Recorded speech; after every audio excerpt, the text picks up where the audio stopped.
सभी को जय सिया राम। हम लोग रामचरितमानस में किष्किंधा कांड में चल रहे हैं और दोहा संख्या 6 के बाद से चौपाई हम पढ़ना शुरू करते हैं। कल जो भी थोड़ा बहुत अर्थ मेरी समझ में आया हमने आपको समझाया। अब उन चौपाइयों को देखिए, आप लोगों को भी समझ में आएगा और अर्थ हम वहां से लेंगे जहां से कल छूटा था। तो कहते हैं तुलसीदास जी, रामचंद्र जी कह रहे हैं कि जे न मित्र दुख हो ही दुखारी, तिन्हा ही बिलोकत पातक भारी। निज दुख गिर सम रज करि जाना, मित्र का दुख रज मेरु समाना। जिन्हके अस्सी मति सहज न आई, ते सठ कत करत मिटाई। कुपथ निवारि सुपंथ चलावा,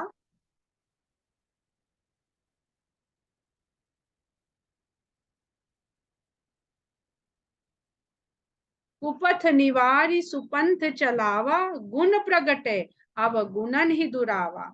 देत लेत मन संक न धरई, बल अनुमान सदा हित करई। विपत्ति काल कर सतगुण नेहा, श्रुति कह संत मित्र गुण एहा। आगे कह मृदु बचन बनाई, पाछे अनहित मन कुटिलाई। जाकर चित अहि गति सम भाई, अस कुमित्र परिहरे ही भलाई।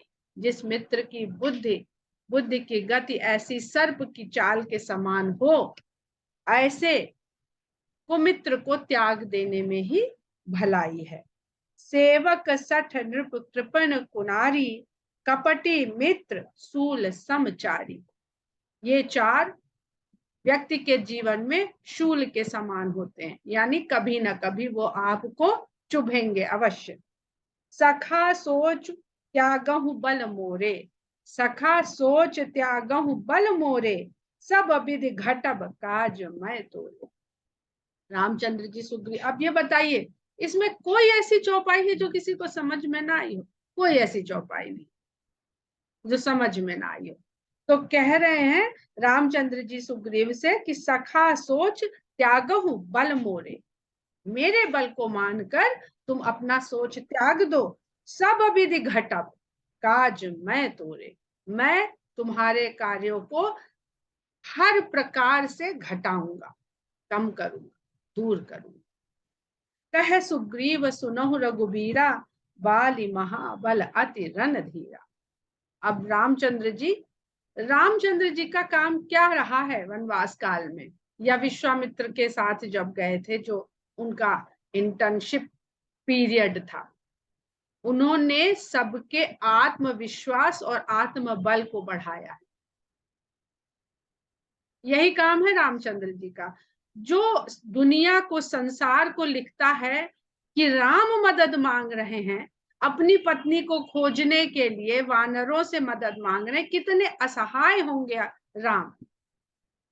पर यहाँ पर देखिए तो राम सुग्रीव का आत्मविश्वास और आत्मबल बढ़ा रहे हैं। यही राम का उद्देश्य है। हर व्यक्ति के भीतर जब उसका आत्मबल और आत्मविश्वास होगा, तभी वो अपने सारे कार्यों को स्वयं सिद्ध करेगा, अन्यथा क्रोध भगवान को पुकारेगा कि आओ और मेरे दुख दूर करो।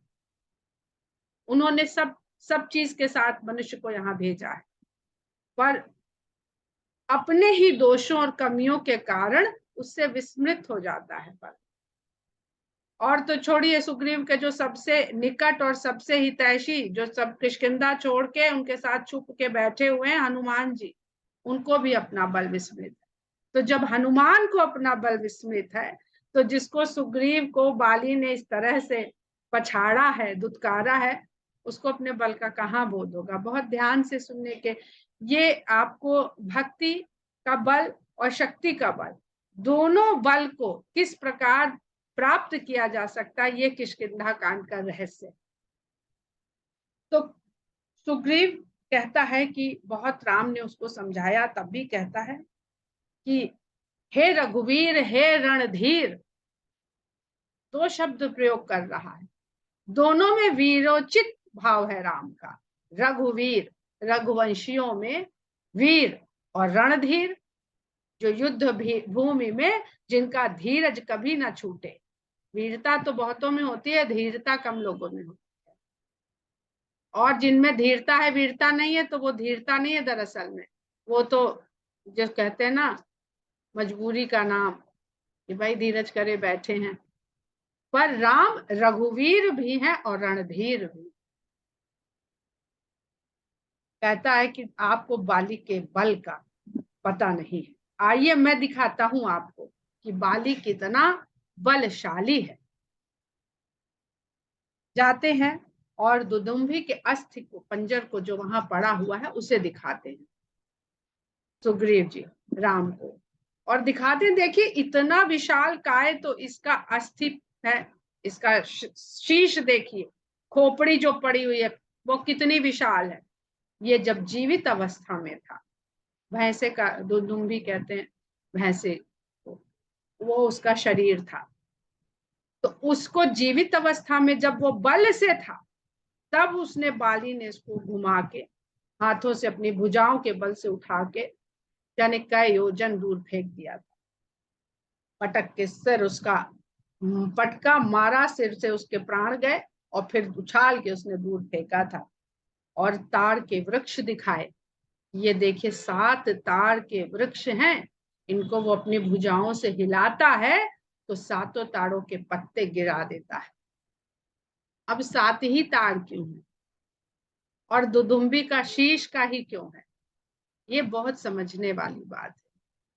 कहते हैं कि वो जो ताड़ के वृक्ष थे वो एक लाइन में नहीं थे। हम लोगों ने अगर सीरियल में देखा होगा, जब राम के इस प्रसंग को, तो दिखाया गया है कि 7 ताड़ के वृक्ष खड़े हैं और राम ने बाण चढ़ाया और एक बाण से 7 ताड़ों को भेद भेद दिया था। पर ऐसा नहीं है, वो कहते हैं कि अलग अलग दिशा में थे। जैसे सर्प चलता है ना, तो जैसे सर्प के चलने से जो बनता है, उस तरह से वो ताड़ के वृक्ष थे, कोई इधर था कोई इधर था कोई इधर था कोई इधर।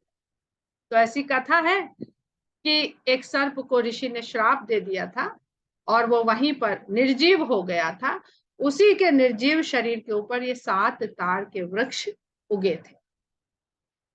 तो क्या उनकी स्थिति रही होगी, या आप लोग अब ये देखिए, जैसे ही हम कोई चित्र बताते हैं ना, अभी हम बता रहे होंगे तो आप लोगों को वो विजुलाइज करने में थोड़ी मुश्किल पड़ रही होगी, पर जैसे ही हमने ये बताया आप सब उसको विजुलाइज कर रहे हैं कि अच्छा हाँ ऐसे ऐसे रहे होंगे। तो ये जो चित्र हम बार बार कहते हैं, ये हम जैसे मूर्खों को समझाने के लिए ईश्वर को चित्रों में गढ़ गढ़ के हमें समझाया गया। तो कहते हैं, ऐसा लिखा हुआ है कि राम ने अपने पैर के अंगूठे से, पहले तो उन्होंने वो जो कपाल था मृत दुदुम्भी का, उसको उठाया और अंगूठे के आघात से, पैर के अंगूठे के आघात से ठोकर मारी, और वो जाने 7 योजन 100 योजन मुझे याद नहीं है, वो दूर गिरा जाके। और फिर इस सर्प को की पूंछ को अंगूठे से दबाया, और अंगूठे से दबाते ही वो सर्प जो है, वो जो निष्क्रिय निर्जीव हो गया था, वो सक्रिय अवस्था में आ गया और एक सीध में हो गया, और वो ताड़ के वृक्ष एक सीध में आ गए, और राम ने एक बाण छोड़ा और वो 7 ताड़ के वृक्ष को भेदता हुआ अपने लक्ष्य को प्राप्त हो गया, और फिर राम के तरकश में वापस आ गया। ये विस्तृत कथा है जो तुलसीदास जी ने यहाँ पर विस्तार से नहीं कही। अब इसका तात्पर्य क्या है, क्योंकि हमने पहले ही कहा किष्किंधा कांड गुफाओं का कांड है, और गुफाओं के भीतर रहस्य होते हैं। तो जब आप उस गुफा में प्रवेश करेंगे, तभी आपको उसके गुफा के भीतर का रहस्य समझ में आएगा। तो पैर का अंगूठा का ही दबाव क्यों?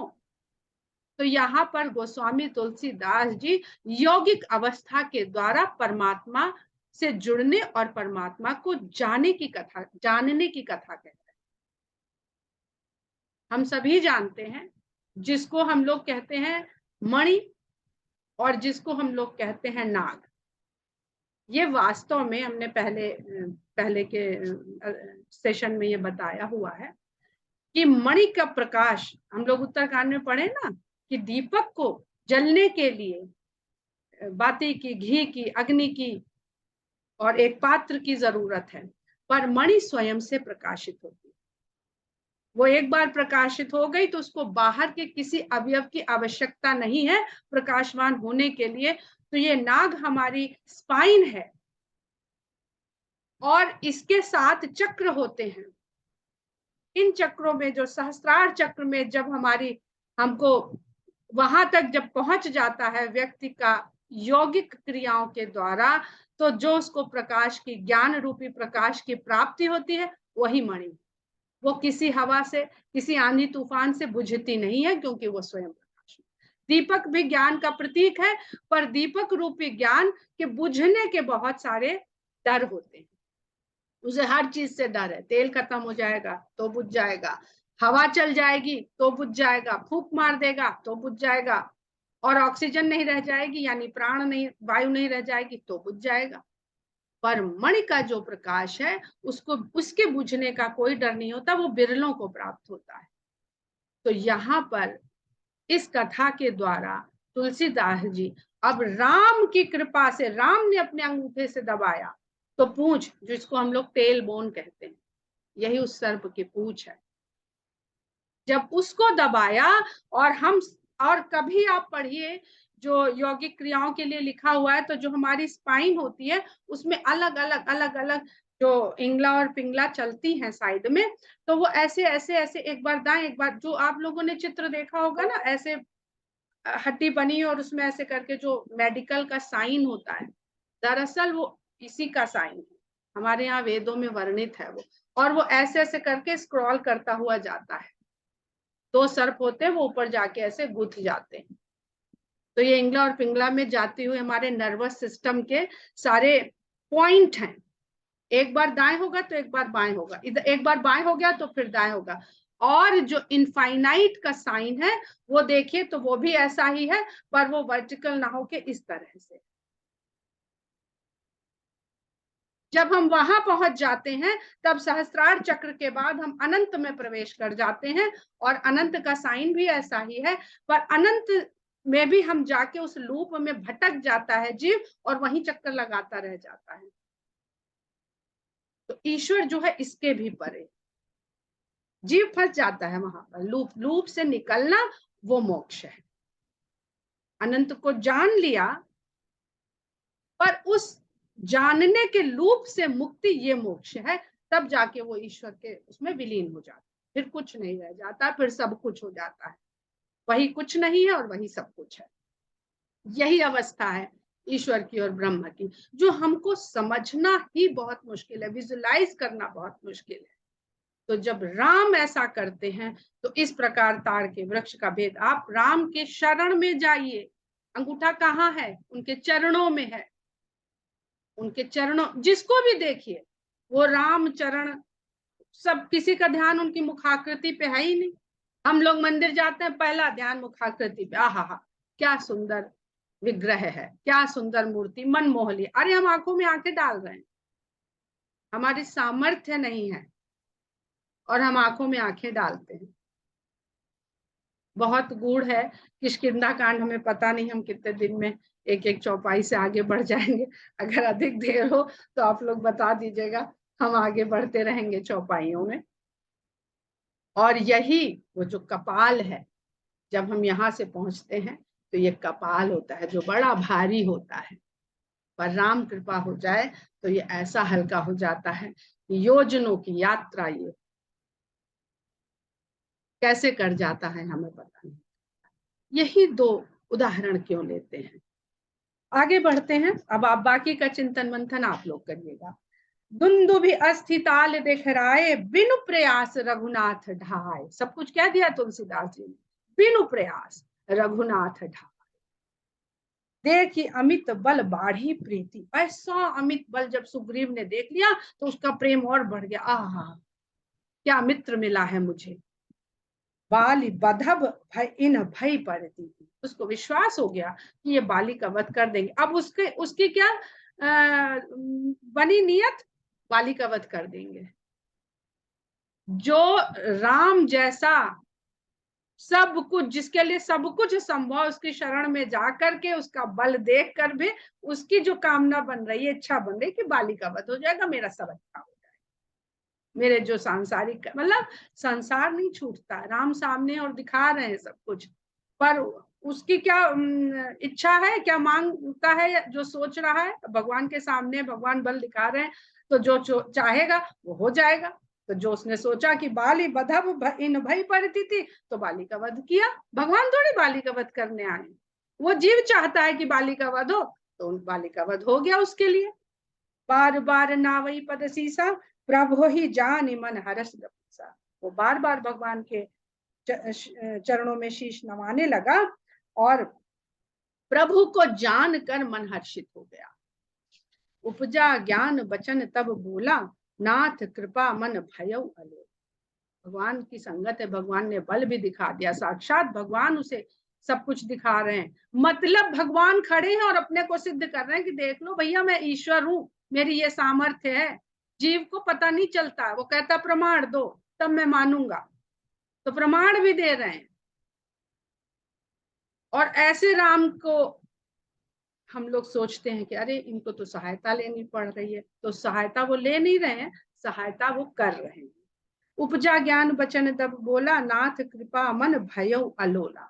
कहता आपकी कृपा से मेरा मन तो स्थिर हो गया, अब सारा डावाडोल स्थिति चली गई। ऐसा ही होता है, थोड़ी देर के लिए हम कुछ बढ़िया सत्संग सुनते हैं, बढ़िया बातें सुनते हैं और कहते हैं अरे सब बेकार है, छोड़ो, मन स्थिर हो जाता है। तो अगर रोज भी मन स्थिर होता है थोड़ी देर के लिए, तो वो भी हमारे लिए अच्छा है।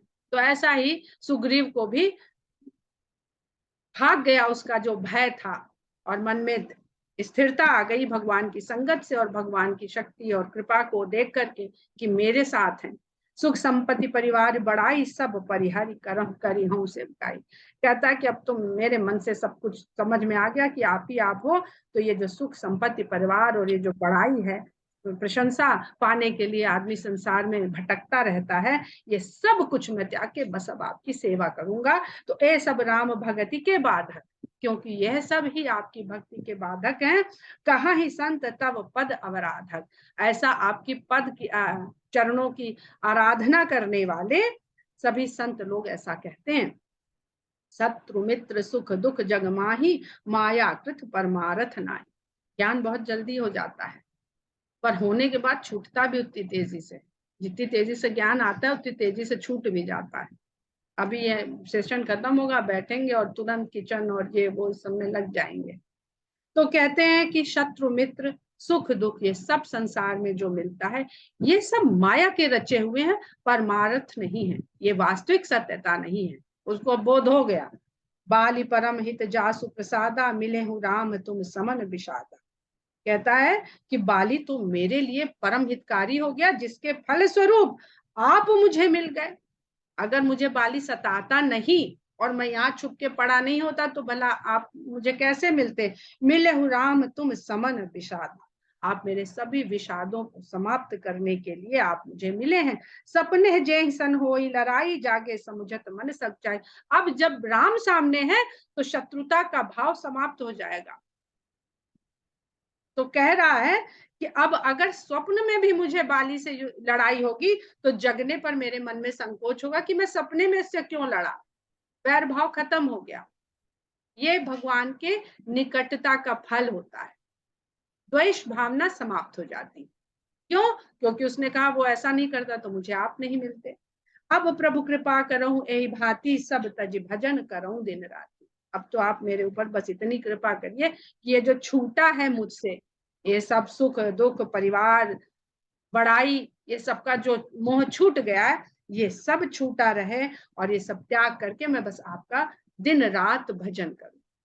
बड़ी विचित्र सी बात, आज एक सुबह भजन बज रहा था रेडियो में, तो उसमें भी ऐसे ही कुछ भाव थे कि सब काम धाम छोड़ के परिवार के झंझट जंजाल ये सब छोड़ के आपका भजन करना ही जीवन है। अब यहाँ पर हम लोग ये सोच लेते हैं कि अकर्मण्यता को कहा जा रहा है। ऐसा नहीं है। यहाँ पर प्रेरित किया जाता है सत्कर्म। सांसारिक कर्म जो आपका कल्याण करते हैं, आप भजन करेंगे तो इनसे विराग होगा, अर्थात आपको पता चलेगा कि वास्तविक सत्कर्म है क्या। तो सत्कर्म की ओर प्रेरित करने के लिए है। ये नहीं है कि आप काम धाम छोड़ दीजिए, अब जो भी जो मिल जाएगा पड़े रहेंगे ऐसे ही, भगवान आके रोटी खिलाए, ये सन्यासी करता है। सन्यासी का धर्म, ये सांसारिक लोगों का धर्म नहीं। तो पहले तो सन्यासी बनने के पैदा करिए अपने अंदर काबिलियत, तब ये सब बात करिएगा कि सब तज भजन करो दिन राति, सुनि विराग संयुत कवि वाणी, बोले बिहस राम धन वाणी। ऐसी वैराग्य से जुड़ी हुई संयुक्त वाणी को सुन करके, सुग्रीव की वैराग्य मिश्रित वाणी को सुन करके राम, धनुर्धर राम हंसे, क्योंकि वो तो जानते हैं कि ये क्षणिक है, तो हंसते हैं। जो कछु कहे सत्य सब होई, सखा बचन मम मृषा न हुई। कहते हैं कि तुमने जो कुछ भी कहा है वो सब सत्य है, और मेरा वचन हे मित्र मिथ्या नहीं होगा। नट मरकट इव सबहि नचावत, राम खगेश वेद अस गावत। अब काकभूषुंड जी गरुड़ जी से कहने लगते हैं कि हे खगेश, राम ही नट की भांति, जैसे मदारी अपने बंदर को नचाता है, ऐसे ही राम ही सबको नचा रहे हैं, ऐसा वेदों में गाया जाता है, कहा जाता है। लय सुग्रीव संग रघुनाथा, चले चाप सायक गहि हाथ। इस प्रकार हाथों में धनुष बाण को धारण किए हुए राम को सुग्रीव संग लेकर के चले, क्योंकि उन्हें धनुर्धारी राम की आवश्यकता है। तो वो कहते हैं ना, वहीं पे कह दिया था स्वयंवर में, जाकी रही भावना जैसी, प्रभु मूर्ति देखी तिन तैसी। और अभी भी कहते हैं कि आप वनवास में राम जहां जहां गए हैं, अगर हर उस गांव में आप पहुंच सकते हैं, तो जब वहां जाएंगे तो राम को उसी रूप में वहां पूजते हैं जिस रूप में राम वहां रहे थे। तो इसलिए जितने स्थान है, जितने लोग हैं, उतने राम हैं, राम के उतने रूप हैं। लय तब रघुपति सुग्रीव पठावा, गर्ज जाई निकट बल पावा। अब राम ने सुग्रीव को भेजा कि भैया तुम्हारा ये है तो तुम जाओ, बल हमने दे दिया, तुमको समझा दिया, तुमने देख दिया। गर्जस जाई निकट बल पावा, अपने साथ राम के बल को पा करके जब राम ने सुग्रीव को भेजा तो उसने गर्जना करी, बाली को पुकारा, ललकारा। अब जो सुग्रीव ऋष्यमुख पर्वत पर छुपा बैठा था, खाली राम का बल पा करके न वो सिर्फ बाली को ललकारता है, बल्कि रावण की लंका पे चढ़ाई भी कर देता है। सेना तो राजा तो सुग्रीव ही था ना पूरी सेना में, और सेनापति भी राम ने निर्धारित कर रखे थे कौन कौन है। सुनत बाली क्रोधातुर धावा, गही कर चरण नारी समझावा। अब उसकी ललकार को सुन करके, जो उसने चुनौती दी, तो क्रोध में भर के बाली दौड़ बाहर आने के लिए उठ खड़ा हुआ, उद्यत हो गया। तो उसकी पत्नी ने उसके चरण पकड़ ली और समझाने लगी, सुनो पति जिन्ह ही मिले सुग्रीवा, तय दो बंधु तेज बल सीवा।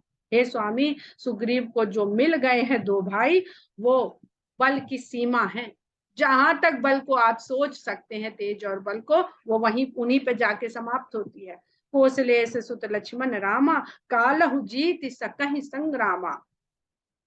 वो कौशल राज के पुत्र हैं, उनके नाम राम और लक्ष्मण हैं। वो यदि युद्ध में काल से भी सामना पड़ जाए तो वो काल को भी जीत सकते हैं। अब देखिए, हम लोग बहुत सुनते हैं कि तुलसीदास जी ने स्त्री को ये कहा, नारी को वो कहा, पर जब भी बाली की बात आती है या रावण की बात आती है, तो विवेक पूर्ण बात स्त्रियां कर रही। पुरुष किसका प्रतीक है? हम सिर्फ प्रतीक की बात कर रहे हैं, हम किसी पुरुष और स्त्री की यहाँ कोई तारीफ नहीं कर रहे हैं, पक्ष नहीं ले रहे हैं। क्रोध पुल्लिंग शब्द है, बल पुल्लिंग शब्द है, अहंकार पुल्लिंग शब्द है। तो जब इस तरह के पुल्लिंग जो अहंकार को बढ़ाते हैं पुरुष के रूप में, तो स्त्रियां, नारियां ही उसको सद्बुद्धि प्रदान करती हैं। कह बाली सुन भीरु प्रिय समदर्शी रघुनाथ, जो कदाच मोहिमारही तो पुनि हो सनाथ। तो बाली कहता है कि अरे भीरु कहता है, भयभीत रहने वाली स्त्री के समान अपनी प्रिय पत्नी को संबोधित करता और कहता, राम तो समदर्शी है, मैंने सुना वो किसी से भेदभाव पक्षपात करते ही नहीं है, तो अगर वो मुझे मारेंगे भी तो भी मैं सनाथ हो जाऊंगा, क्योंकि ये मैंने सुना है कि वो मारने के बाद भी अपना पद प्रदान करते हैं। अस कही चला महा अभिमानी तृण समान सुग्रीव वही जानी। ऐसा कह के अभिमान में भर के वो सुग्रीव को एक तिनके के समान मान करके चल पड़ा। भिरे उभऊ बाली अति तरजा मुठिका मारी महाधुनि गिरजा। और जाकर के जब सामने गए तो दोनों भाई भिड़ गए और उसने एक मुक्के का प्रहार गरजते हुए महाध्वनि करते हुए मुक्के का प्रहार सुग्रीव पे किया। तब सुग्रीव विकल हुई भागा मुष्टि प्रहार वज्र समलागा। तब सुग्रीव व्याकुल हो गया उसके मुष्टिका प्रहार से, उसको लगा कि वज्राघात हो गया है उसके ऊपर और वो व्याकुल होकर के वहां से भागा। मैं जो कहा रघुवीर कृपाला बंधु न होई मोर यह काला। वो आकर के राम की शरण में आता है, चरणों में गिरता है और कहता है कहाँ भेज दिया था, मैंने तो कहा था ये मेरा, अभी जो कह रहा था कि बाली परम हित जासु प्रसादा, और भगवान हंसे थे कि बड़ा ज्ञान आ गया है, अभी एक कष्ट आएगा तो फिर ये ज्ञान लोप हो जाएगा। दुख पड़ते ही हम लोगों का सबका ज्ञान लुप्त हो जाता है और अहंकार ज्ञान को मुष्टिका प्रहार करता है। अगर अहंकार ना हो तो ज्ञान कभी कभी नहीं लोप हो, वैराग्य कभी नहीं लोप हो, कभी व्याकुल नहीं हो। पर जो मुष्टिका प्रहार है वो अहंकार का है, उसको अपने बल का। अगर हम एक ही व्यक्ति के भीतर सोच लें तो भी समझ में आ जाएगा, दो भाइयों को सोच लें तो भी समझ में आ जाएगा, और दो पक्षों को सोच लें तो भी समझ में आ जाएगा। एक रूप तुम भ्राता दो ते ही भ्रम ते नहीं मारे सोई। अब भगवान के लिए सब समान है, वो तो खुद ही कहते हैं मेरे ना कोई शत्रु है ना मित्र है। मुझे अभी वो कहते हैं ना कि कितने प्रकार की भक्ति होती है, चार प्रकार या पांच प्रकार की भक्ति है। सख्य भाव, श्रृंगारिक भाव, सभी लोग जानते हैं, जिसमें तुलसीदास जी का दास्य भाव, सूरदास जी का वात्सल्य भाव। तो भगवान ने कहा कि एक भाव कोई नहीं बताता है, मैं उस भक्ति को भी उसी के बराबर मानता हूँ क्योंकि मैं समदर्शी हूँ, वो है वैर भाव। वैर भाव की भक्ति, और भगवान वैर भाव की भक्ति को शायद सबसे ज्यादा ध्यान देते हैं। तो कहते मेरे लिए तो तुम दोनों एक रूप हो, तुम मेरे भक्त हो और वो मेरा भक्त नहीं है। पर मुझे क्या फर्क पड़ रहा है, मुझे कोई फर्क थोड़ी पड़ता है। इसते ही भ्रमते नहीं मारे सो। अब मैं भ्रम में हूं कि मैं किसको मारूं, इसलिए मैंने नहीं मारा कि भाई तुमको आत्मबल दे दिया, तुमको समझा दिया, अब तुम निपटो। कर परसा सुग्रीव शरीरा, और सुग्रीव के शरीर पर स्पर्श किया, तनुभा कुलिस गई सब पीरा। और जो उसके शरीर का कष्ट था वो चला गया, सब पीड़ा हर गई। मेली कंठ सुमन कै माला, पठवा पुनि बल देई विशाला। उसके गले में माला पहना दी। जब अहंकार से चोट खा करके जीव फिर भगवान की शरण में आता है तब भगवान उसे विजयमाल पहना देते कि तुम अहंकार के वशीभूत नहीं हुए और मेरी शरण में आ गए, लो अब तुम्हारी विजय श्री हम घोषित करते हैं। तो भगवान उसके गले में, ये हम एक जीव के ऊपर बात कर रहे हैं, कथा अपने आप जैसी है वैसी आप लोग समझते चलिए, वो सरल है। और फिर से पठवा पुन बल दे विशाला, और विशाल बल दे करके, अब एक बार पिट के आ गया है तो जब उसको पहले से ज्यादा डोज नहीं दी जाएगी काउंसलिंग की, अब वो जाने वाला नहीं है, काउंसलिंग ही कर रहे हैं वो और कुछ नहीं कर रहे हैं। तो फिर से भेजते हैं, पुनि नाना विधि भई लड़ाई, अब नाना प्रकार से युद्ध।